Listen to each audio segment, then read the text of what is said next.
Hello friends. कैसे हैं आप सब। उम्मीद करता हूं आप सब बढ़िया होंगे।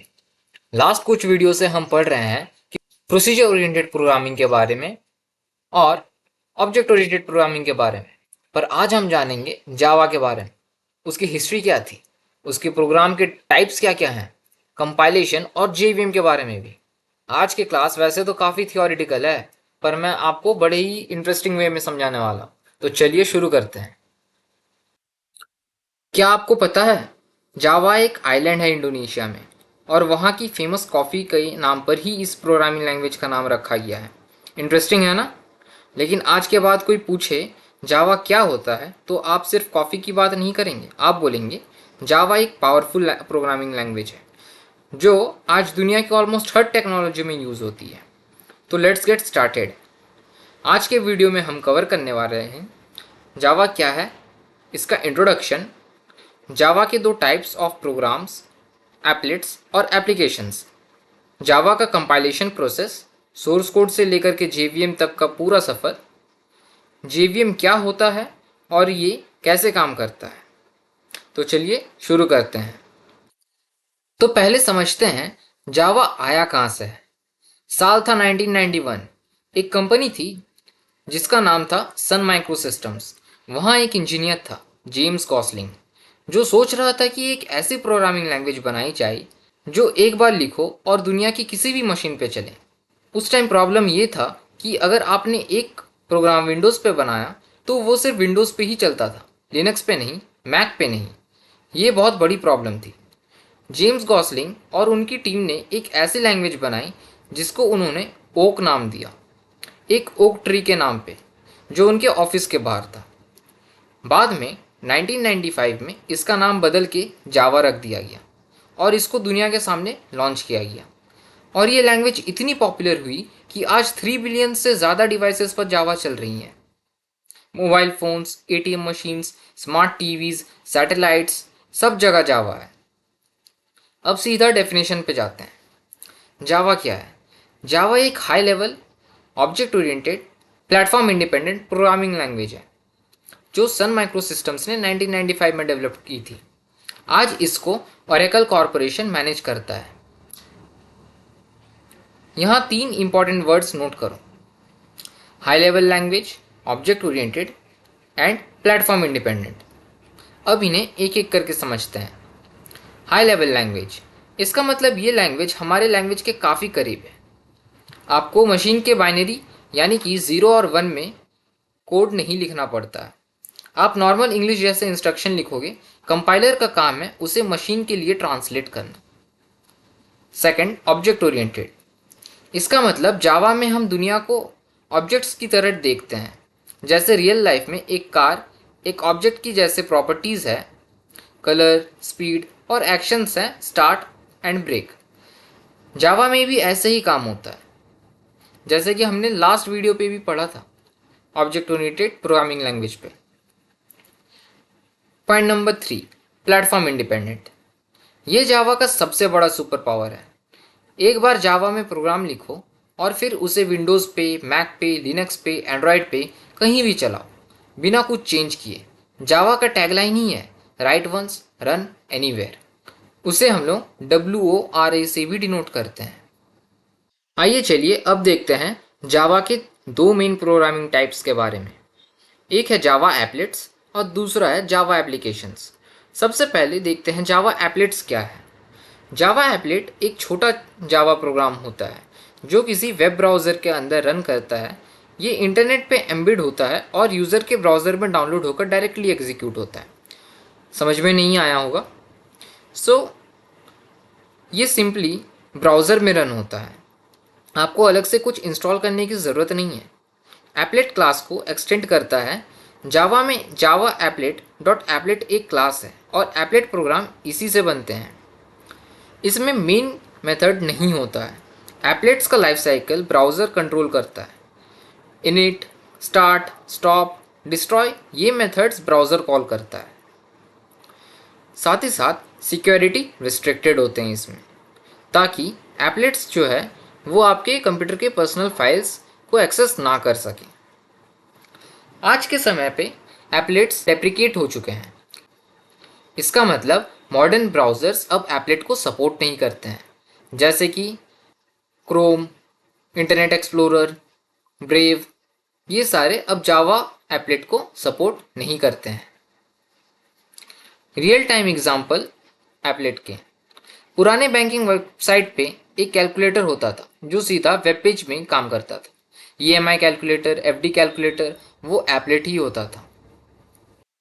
आइए अब देखते हैं जावा एप्लीकेशंस के बारे में। जावा एप्लीकेशंस वो जावा प्रोग्राम्स हैं जो आज भी हर जगह यूज़ होती हैं। जावा एप्लीकेशन एक स्टैंड अलोन प्रोग्राम है जो डायरेक्टली जावा वर्चुअल मशीन पे रन करता है बिना किसी ब्राउज़र की ज़रूरत के। इसका एक मेन मेथड होता है जो प्रोग्राम का स्टार्टिंग पॉइंट होता है।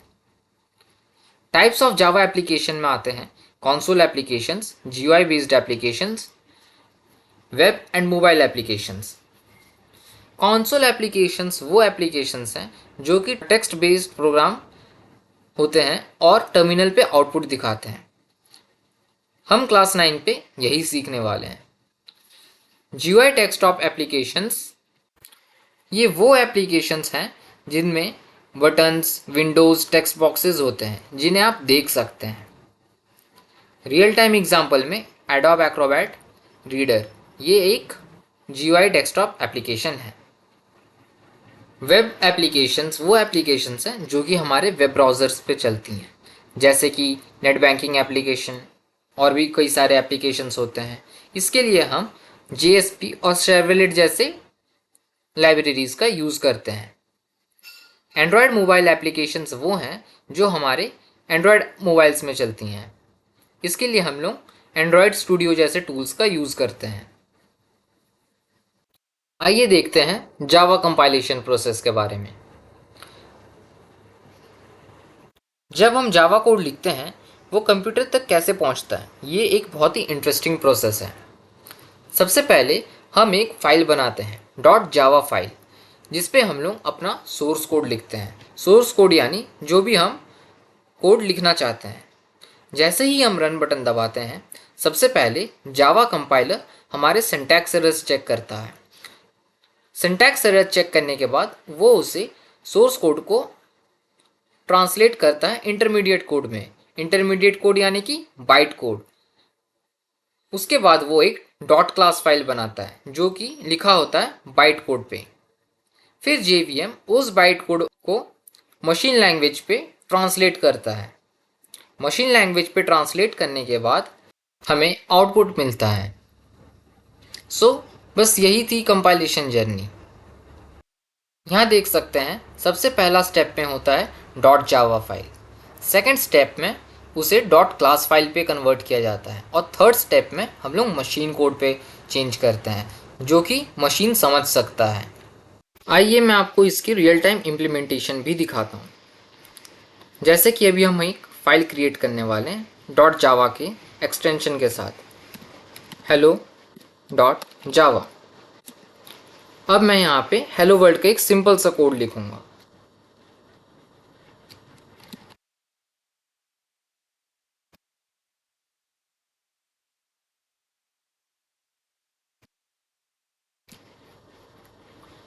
ये प्रोग्राम बस हेलो वर्ल्ड प्रिंट करेगा, ठीक है। तो अब ध्यान से देखिए, जैसे ही मैं इस कोड को रन करता हूँ,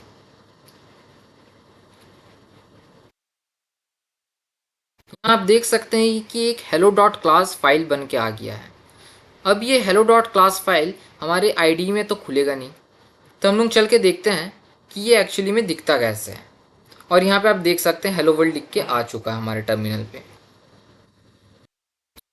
आप देख सकते हैं ये हमारा वो फोल्डर है और यहाँ पे रहा वो हेलो डॉट क्लास फाइल। इसको अब हम लोग नोटपैड के मदद से खोलने की कोशिश करते हैं। आइए,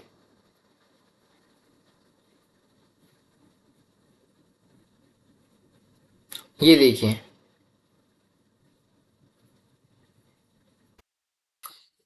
हमने देखा बाइट कोड जावा कंपाइलर का आउटपुट होता है। ये ना तो ह्यूमन रीडेबल होता है ना डायरेक्टली मशीन पे रन होता है। ये एक इंटरमीडिएट लैंग्वेज है, स्पेसिफिकली जावा वर्चुअल मशीन के लिए डिज़ाइन की गई है। डॉट क्लास फाइल में स्टोर होती है।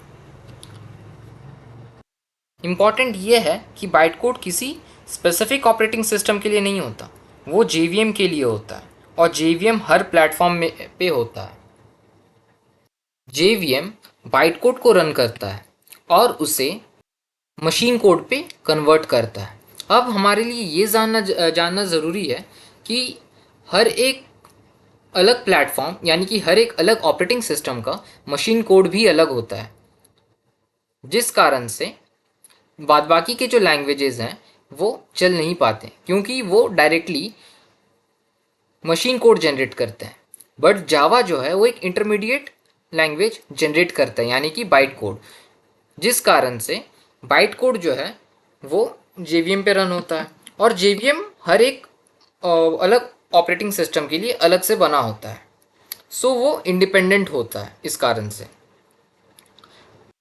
मेरा कहने का सिंपल मतलब ये है कि आइए हम लोग इसको समझते हैं। मान लीजिए मैंने एक कोड लिखा hello डॉट जावा।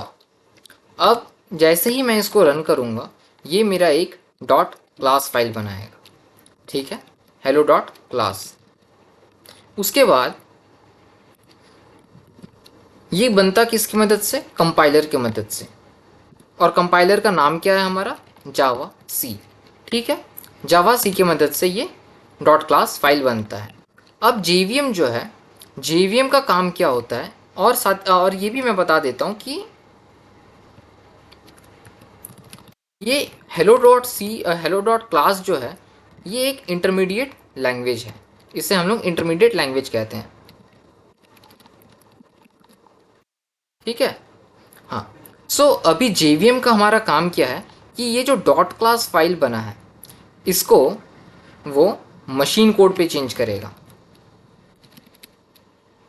जिसे हम लोग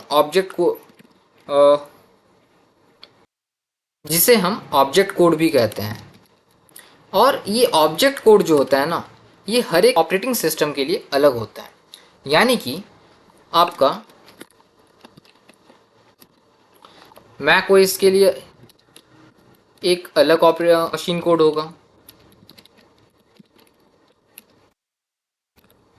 साथ ही साथ विंडोज़ के लिए एक अलग होगा,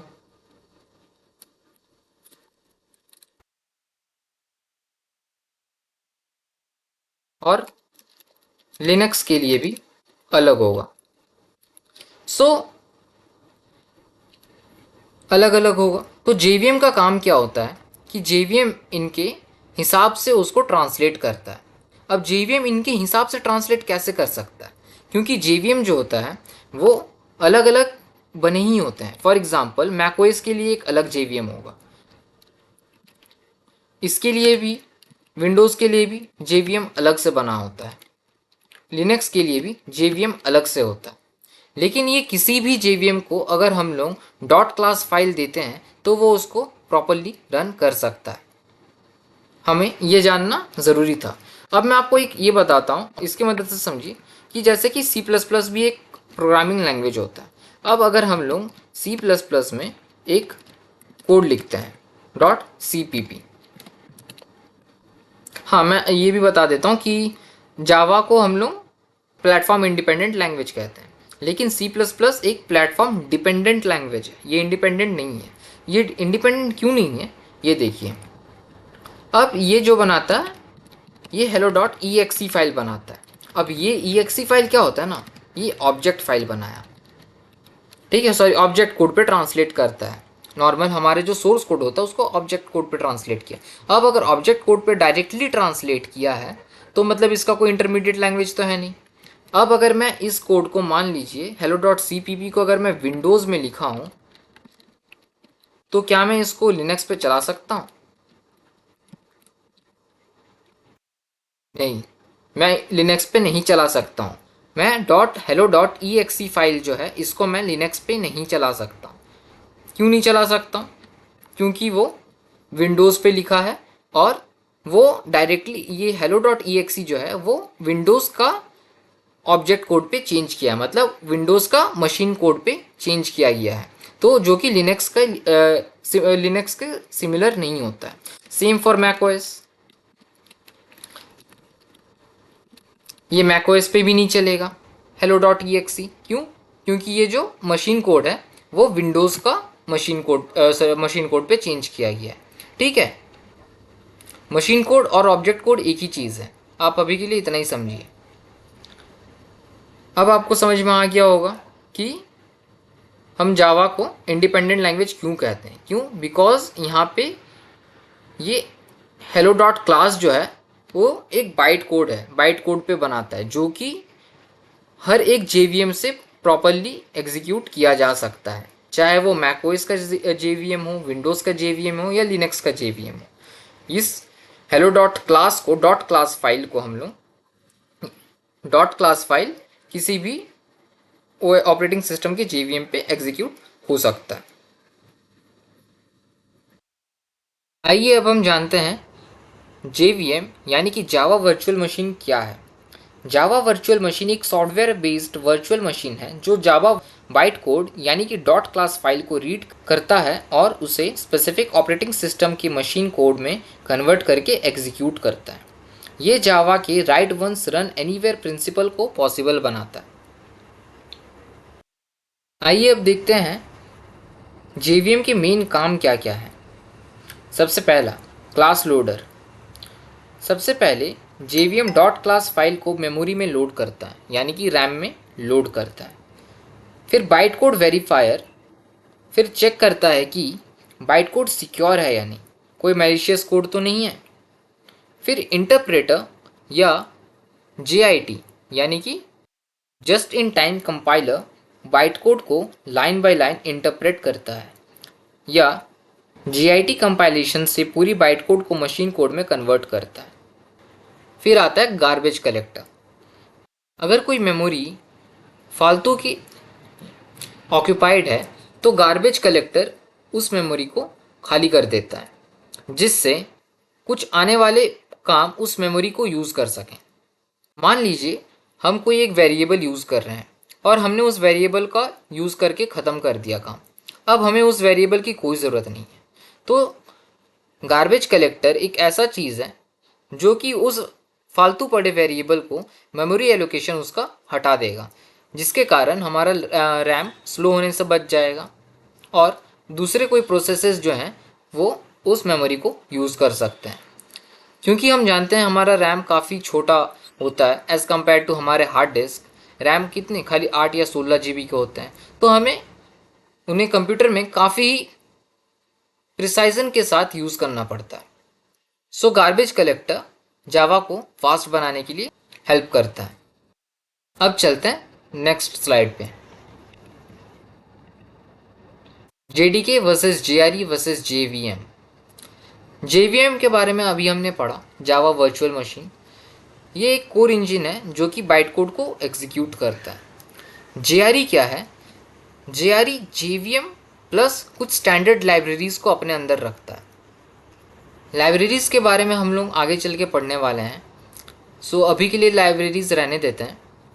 और JDK यानी कि जावा डेवलपमेंट किट, वो JRE प्लस कंपाइलर और प्लस डिबगर इन सब को अपने अंदर रखता है।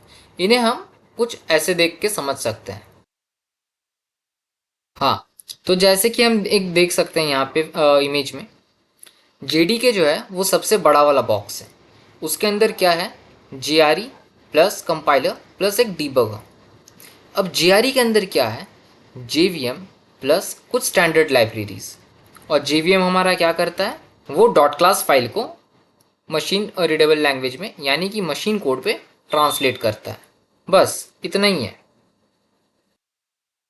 तो चलो एक बार पूरी जर्नी याद करते हैं। जावा किसने बनाया? जिम गॉसलिंग ने 1995 में लॉन्च हुआ, राइट वंस रन एनीवेयर के प्रिंसिपल के साथ। जावा एप्लेट्स क्या है? ब्राउज़र के अंदर रन होते थे, अब डेप्रिकेट हो चुके हैं और उसमें कोई भी मेन मेथड नहीं होता है। Java application stand alone programs होते हैं, मेन मेथड होता है उनमें, और आज भी बहुत ही वाइडली यूज़ होते हैं। सोर्स कोड क्या है? जो जावा कोड आप लिखते हो डॉट जावा फाइल में, उन्हें हम सोर्स कोड कहते हैं। बाइट कोड क्या है? कंपाइलर का आउटपुट, डॉट क्लास फाइल्स जो होता है वो। ऑब्जेक्ट कोड क्या है? मशीन कोड, प्रोसेसर के लिए समझने के लिए, जो कि मशीन समझता है। JVM इंटरनली बनाता है। जावा वर्चुअल मशीन क्या है? बाइट कोड को एग्जीक्यूट करता है, हर प्लेटफॉर्म पे अवेलेबल होता है। ठीक है। सो दोस्तों, आज के लिए इतना ही। आज हमने बहुत कुछ पढ़ा। मैं आपको ये PDF शेयर कर दूंगा डिस्क्रिप्शन पे। इस PDF के एंड पे कुछ क्वेश्चंस हैं। मैं चाहता हूँ कि आप इन क्वेश्चंस का आंसर कमेंट बॉक्स पे लिखिए। ठीक है। अगर आपको ये वीडियो पसंद आया तो वीडियो को लाइक ज़रूर कीजिए और नेवर स्टॉप को सब्सक्राइब ज़रूर कीजिए। साथ ही साथ बेल आइकन पे प्रेस करना मत भूलिएगा। इससे आपको इम्पॉर्टेंट नोटिफिकेशंस के बारे में तुरंत पता चल जाएगा। और मिलते हैं फिर नेक्स्ट वीडियो पे। Good bye, take care.